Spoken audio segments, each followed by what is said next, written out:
proper leadership and good governance must be devoid, must underline, of whimsical and capricious conduct, of self-serving attitude, of nepotistic and despotic dispositions, but must, as a concomitant bottom line and as of its hallmark, must consist of selflessness, of sincerity, and of dedication to the service of the overall objective of the government.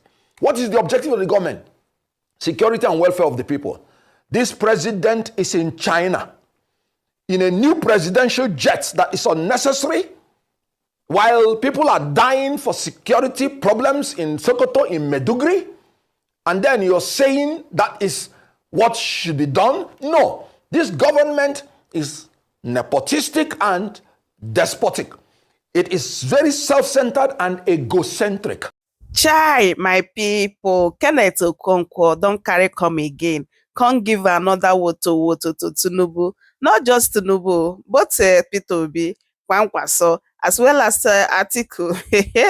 Because according to Kenneth Okonkwo, he said that the opposition parties, they are not doing anything. They are not doing their job pretty well. He also talks about the alleged merger of Atiku, Kwankwaso, and Peter Obi. Because right now, everyone is saying that it is impossible to remove Tinubu come 2027. Because even before Tinubu becomes the president, Tinubu has a control over the system, let alone now that he is the president. So no one is going to remove him from there. So this is the reason why we had that Peter Obi, Atiku, and Kwankwaso is going to merge, and then they're going to bring someone, maybe Peter Obi or Atiku, to contest against Tinubu 2027. Like Kenneth Okonkwo really said a lot of things here, which I kind of agree, with him in some certain things that he said, as well as disagree in some extent anyway. But I'm going to come back. Let me just allow you guys to listen to him and hear everything that he said here. We now turn to Kenneth Okonkwo, former spokesperson to the presidential candidate of the Labour Party in the last election, Peter Obi, to examine why the PDP, NNPP, Labour Party merging is imperative, and analyze Sule Lamido's claim that Tinubu is unbeatable in 2027. Good afternoon. Thank you so much for joining us here on Newsday. Yeah, good afternoon. Thank you for inviting me, and good afternoon, viewers, for joining us in this episode. Well, thank you for accepting the invitation. Now, how do you respond to some criticism that such a merger might be more about political survival than offering a genuine alternative to the APC?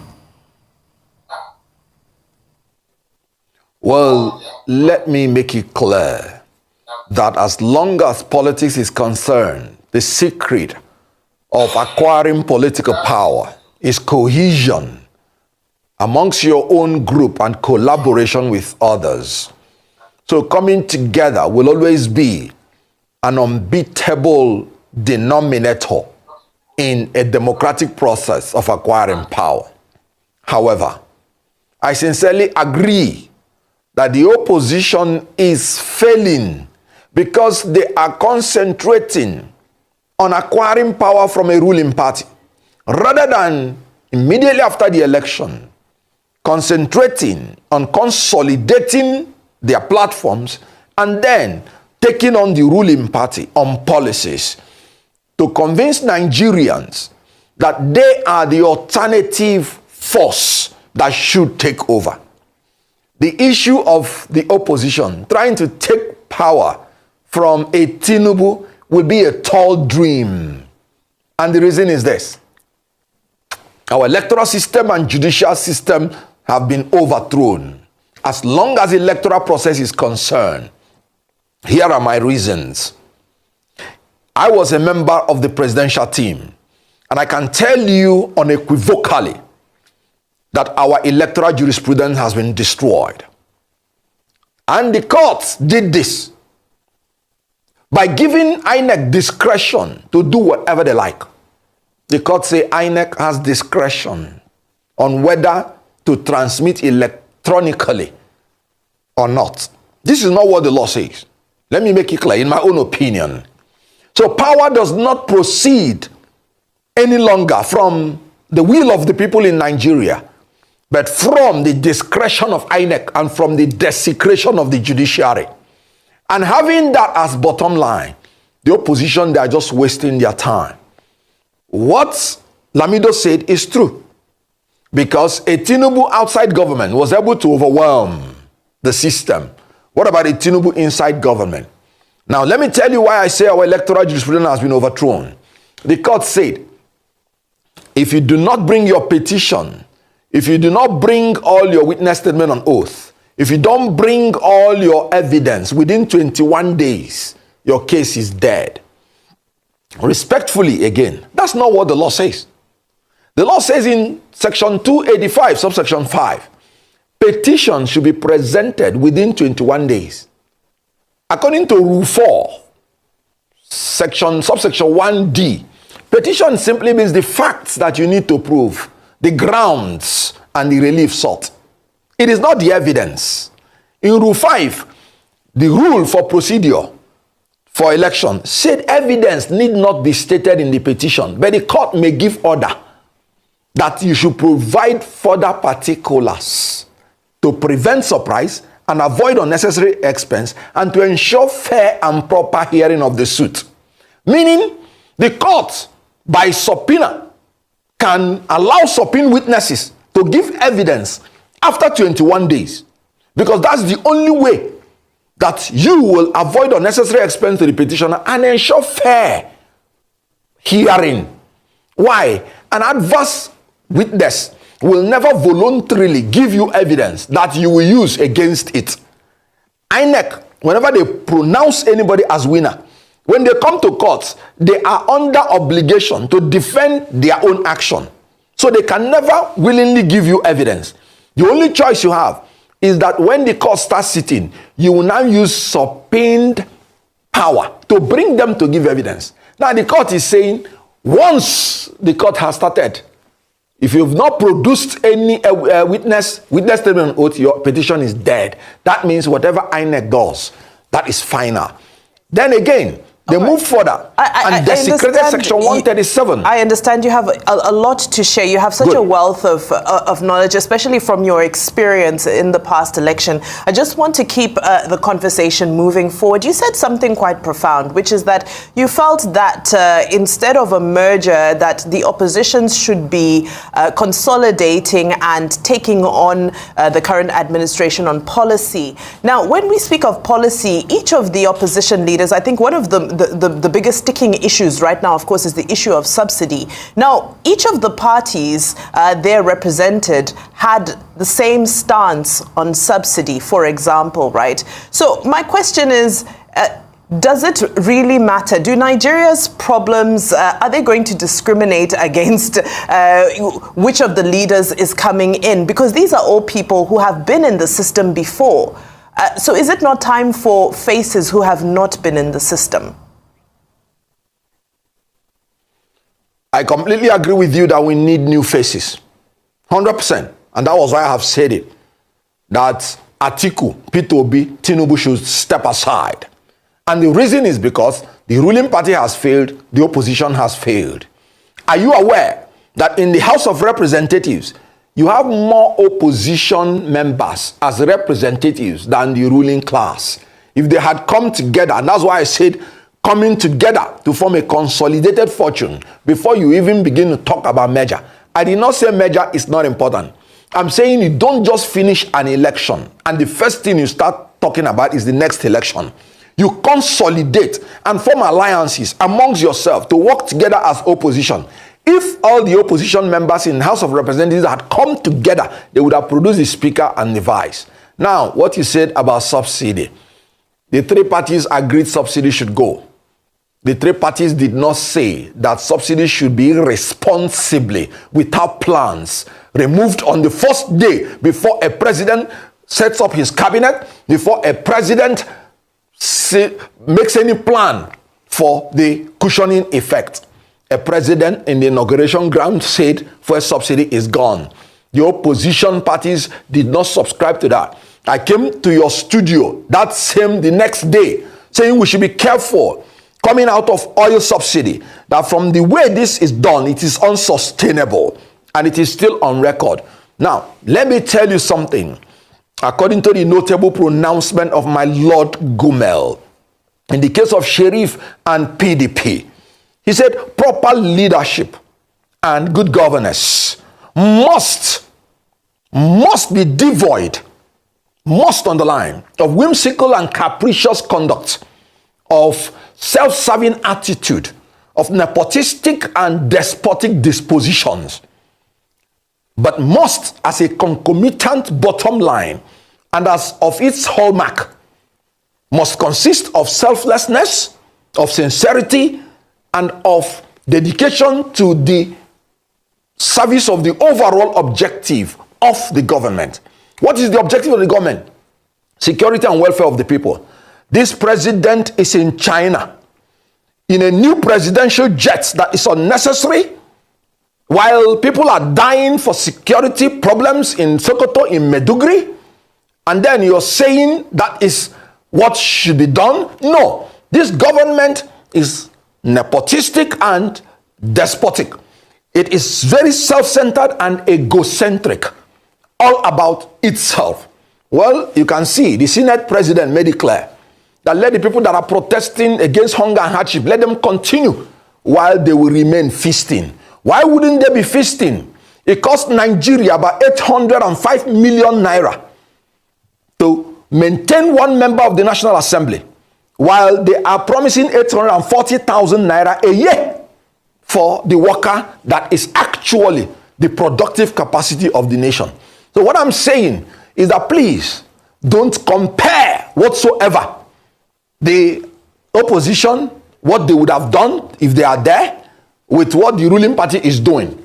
But I agree with you that the opposition leaders have not been able to show leadership to inspire their members to make sure that this perfidy that is happening to our electoral process and our judicial process are corrected.